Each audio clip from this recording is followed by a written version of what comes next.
Halo semuanya, selamat datang. Pernah nggak sih Anda lihat komputer atau laptop di depan Anda dan bertanya-tanya, sebenarnya apa aja sih isi di dalam kotak ajaib ini? Nah, hari ini kita bakal bedah isinya. Kita akan menjelajahi dunia perangkat keras komputer ya, semua bagian fisik yang benar-benar bisa kita lihat dan kita sentuh.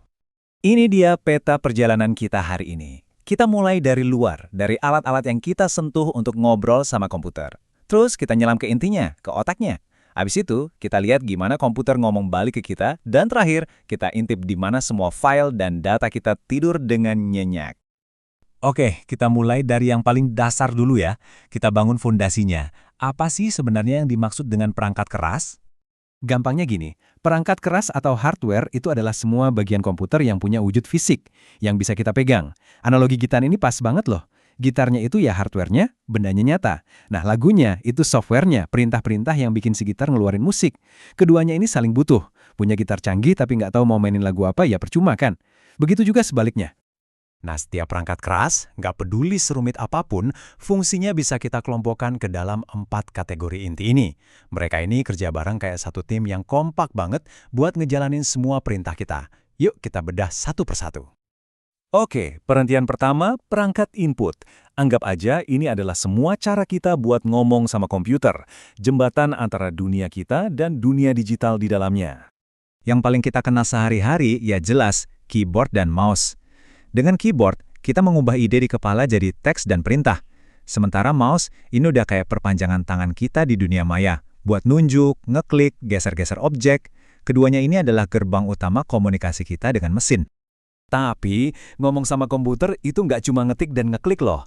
Ada scanner yang mengubah kertas jadi file digital. Ada mikrofon, biar suara kita bisa masuk. Buat para gamer, ada joystick yang nerjemahin gerakan tangan kita ke dalam game. Dan di kasir-kasir itu ada barcode reader buat masukin data barang super cepat. Masing-masing punya tugas uniknya sendiri. Sekarang kita bergerak lebih dalam yuk, masuk ke ruang mesinnya komputer, tempat semua keajaiban terjadi. Disinilah letak unit pemrosesan. Wah, kalimat ini bener banget. CPU atau Central Processing Unit itu benar-benar otak sekaligus jantungnya komputer. Setiap permintaan yang kita kasih, dari perhitungan matematika paling simpel sampai ngejalanin program yang super kompleks, semuanya harus lewat komponen kecil tapi perkasa ini buat dieksekusi. Oke, selain otak, ada juga memori. Dan ada 2 jenis memori inti yang penting banget. Coba lihat perbandingannya ya. Di sebelah kiri, itu RAM. Anggap aja RAM ini meja kerja Anda. Waktu Anda lagi ngerjain sesuatu, semua file dan aplikasi yang dibuka ditaruh di sini biar gampang dan super cepat diakses. Tapi, sama kayak meja kerja yang diberesin pas sudah selesai, isi RAM bakal kosong lagi begitu komputer dimatiin. Nah, di sebelah kanan, itu ROM. Ini lebih kayak buku manual permanen dari pabriknya. Isinya adalah instruksi dasar yang dibutuhin komputer buat bangun atau booting. Isinya nggak bisa diubah-ubah dan nggak bakal hilang walaupun listriknya mati. Jadi yang satu buat kerja, yang satu lagi buat nyalain mesin. Setelah si otak selesai memproses perintah kita, gimana caranya komputer ngasih tahu hasilnya? Nah, disinilah peran perangkat output. Tentu saja, yang paling utama adalah monitor. Anggap aja ini wajarnya komputer. Kanvas digital tempat semua hasil kerja kerasnya ditampilin secara visual. Mau itu dokumen, foto, atau video yang kita tonton, semuanya muncul di sini. Selain lewat mata, kita juga bisa dapat output dalam bentuk lain. Printer misalnya, mengubah data digital jadi dokumen fisik yang bisa kita pegang.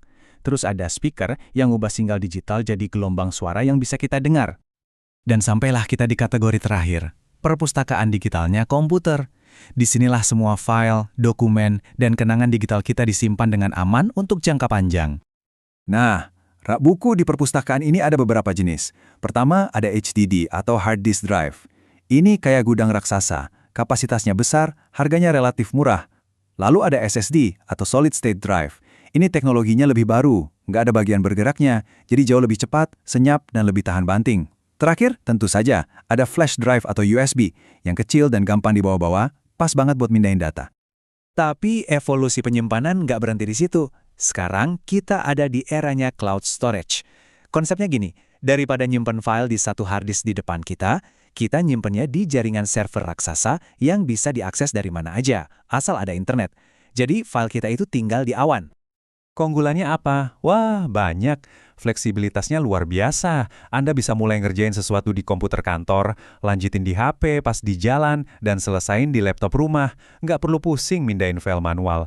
Plus, jadi gampang banget buat berbagi file ke orang lain. Jadi, begitulah siklus lengkapnya. Kita kasih perintah lewat perangkat input, otak CPU memprosesnya, dengan bantuan memori, hasilnya ditampilkan lewat perangkat output, dan semua kerjaan kita disimpan dengan aman di perangkat storage. Setiap bagian ini saling bekerja sama untuk menciptakan pengalaman komputasi yang kita nikmati setiap hari. Sebagai penutup, saya mau lempar satu pertanyaan untuk Anda renungkan. Dengan teknologi cloud yang makin canggih dan SSD yang makin cepat sekaligus makin terjangkau, kira-kira perangkat penyimpanan fisik mana ya yang bakal jadi yang pertama masuk museum teknologi? Coba deh pikirkan. Terima kasih sudah menyimak pembahasan kita kali ini.